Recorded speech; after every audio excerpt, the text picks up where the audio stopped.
And ayan, so this is financial gains, guys. Sabi ko nga sa inyo, if you keep on moving forward, makakapunta rin kayo sa tamang direksyon, sa greener pasture. And yung greener pasture, guys, ito yung more money, more finances, financial success, no?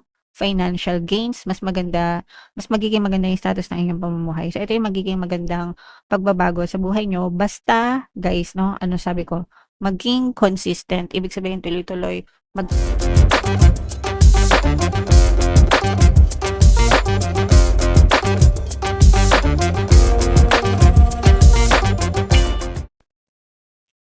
Hello guys, hello Scorpio. Welcome back to Pinoy Pixie Tarot. Ang pamagat ng episode natin for tonight is monthly check-in para ngayong May para sa Scorpio, Sun, Moon, Rising sign, and Venus. So, unahin natin tong deck na to. If in case pala guys na hindi kayo nakaresonate dun sa monthly horoscope nyo for May, pwede nyo panoorin tong video na to guys kasi baka nandito yung energy nyo. So, unahin natin tong deck na to. Ito yung angel messages para sa inyo.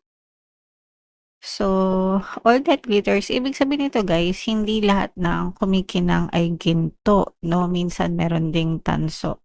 So, wag kayong magpabudol, wag kayong magpaloko.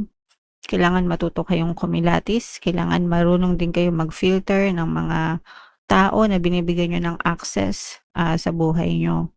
Mga kapiksi, hindi lahat ng tao sa paligid mo ay mabuti, hindi lahat maganda yung intention. Sometimes may mga doble cara dyan na nagtatago, no? Akala mo close kayo, harap-harapan, pagtalikod mo, puro paninira pala yung sinasabi sa inyo. Okay? So, maging mapanuri, mga kapiksi, wag kayo basta-basta magpauto. So, another message para sa inyo, Scorpio. Eto guys, be open sa mga messages from the universe, sa mga mensahe ng inyong mga spirit guides kasi maaaring sinasagot na pala yung mga dasal nyo, maaaring may mga mensahe pala na ipinapadala sa inyo tapos dinededma nyo pa, 'di ba?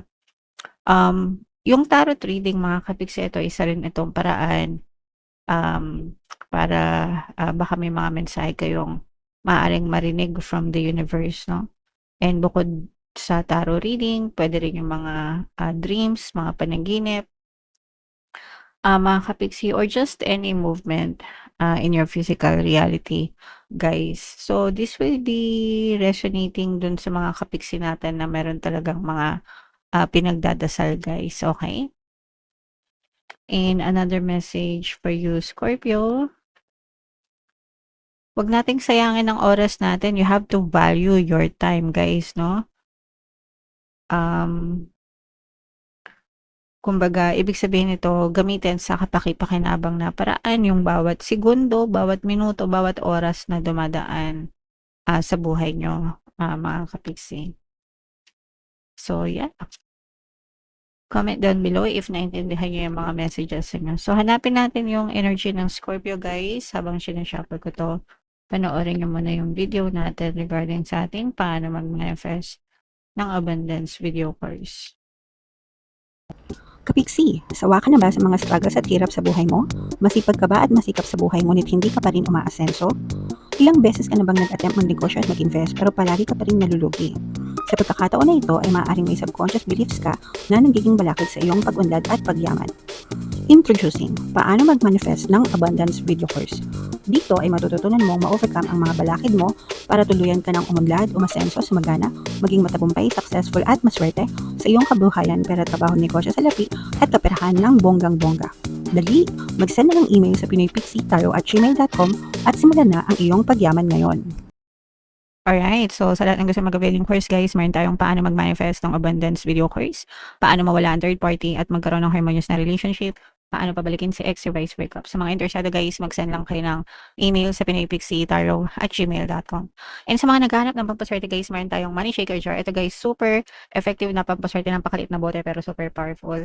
At saka ito guys, no? So ito yung ating WhatsApp number, chat nyo lang ako dyan mga kapiksi. So, Scorpio, kayo ay represent ng Queen of Cups. Kung ano lang yung makaresonate sa inyo, guys, take that message. So, yung first message para sa inyo, ito guys, na maaaring meron kayong tulong na matanggap pagdating sa finances, mga kapiksi.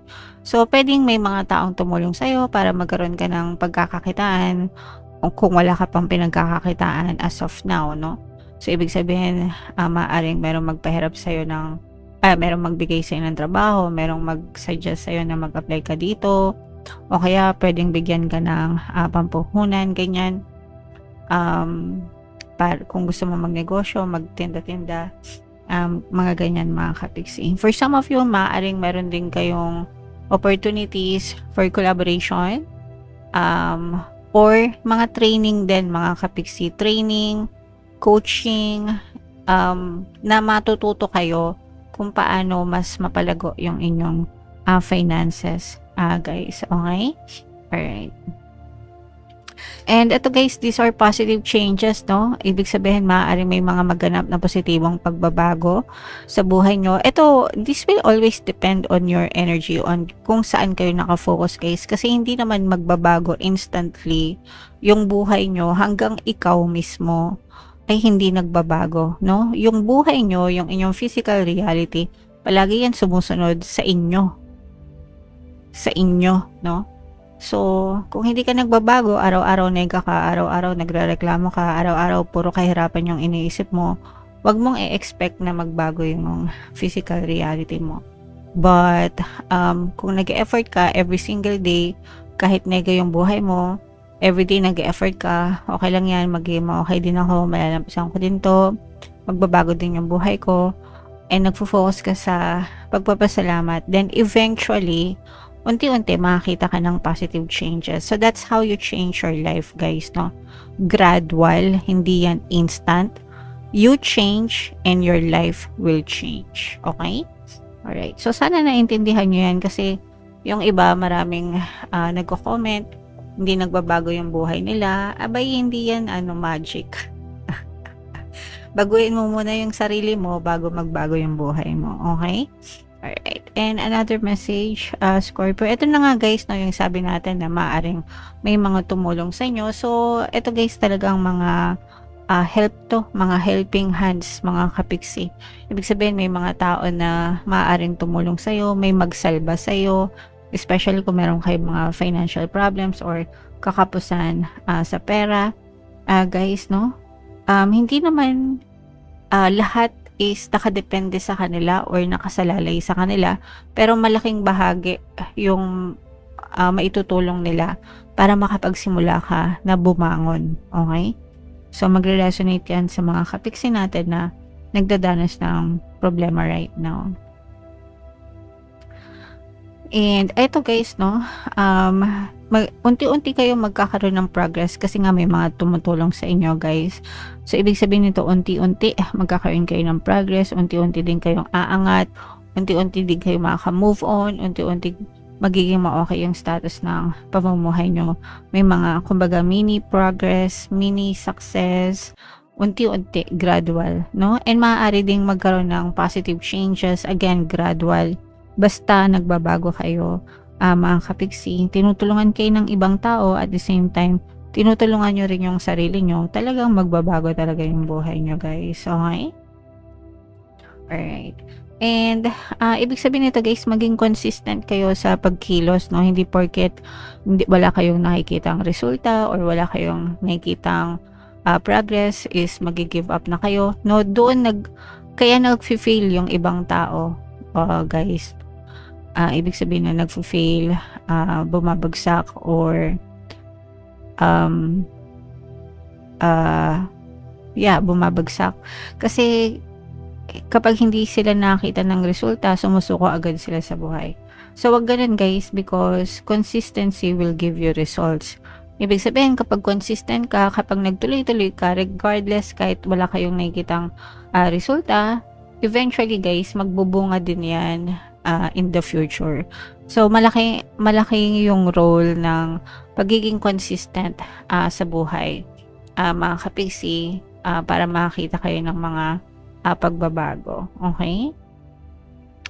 And another message para sa inyo, ito guys, stay focused sa mga vision nyo, sa mga ambition, no? Vision, ambition, Kailangan naka-focus yung inyong attention, yung inyong energy para talagang mag-manifest siya into your physical reality. And kailangan consistency, mga kapiksi. Wow! So, ibig sabihin nito guys, no, makakita rin kayo ng greener pasture, mga kapiksi.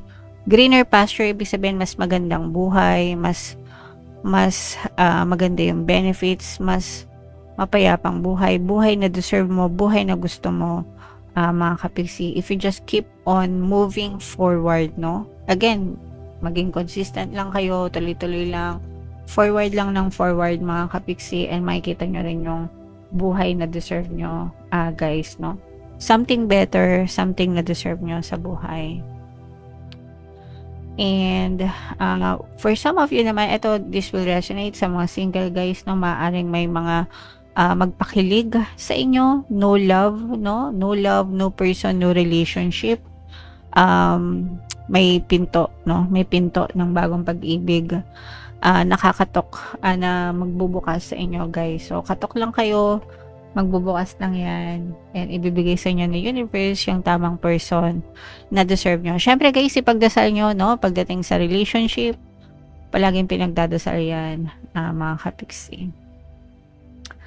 And ayan, no? So this is financial gains, guys. Sabi ko nga sa inyo, if you keep on moving forward, makakapunta rin kayo sa tamang direksyon, sa greener pasture. And yung greener pasture, guys, ito yung more money, more finances, financial success, no?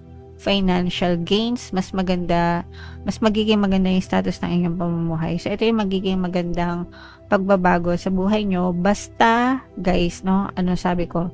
Maging consistent. Ibig sabihin, tuloy-tuloy.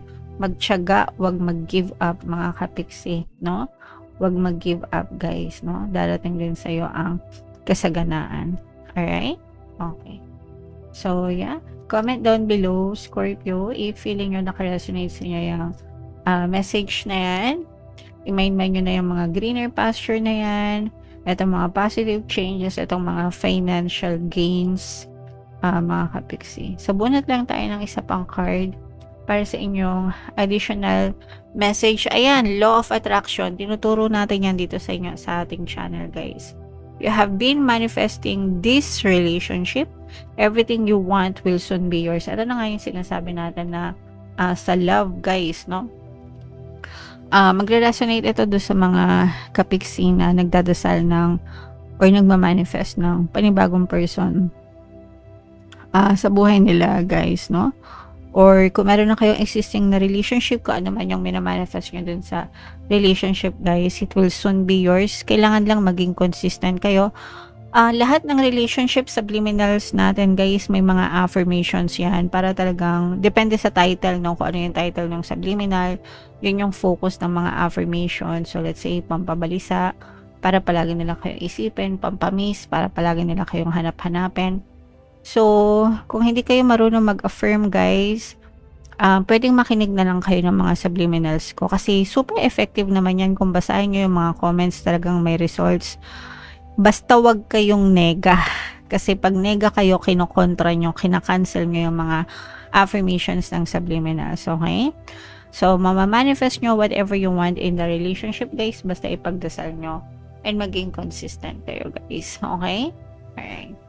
So, yeah. Comment down below, mga kapiksi, if feeling nyo nakaresonate kayo, yung mga magaganda, i-mind nyo na, guys, sa comment section. And for more tarot readings, ito yung playlist nyo. Ito naman yung ating success stories ng paano mag-manifest ng abundance video course. Panoorin nyo itong video natin, guys, about money shaker jars. Thank you for liking, sharing, and subscribing. See you next time. I love you all. Have a nice day. Bye-bye.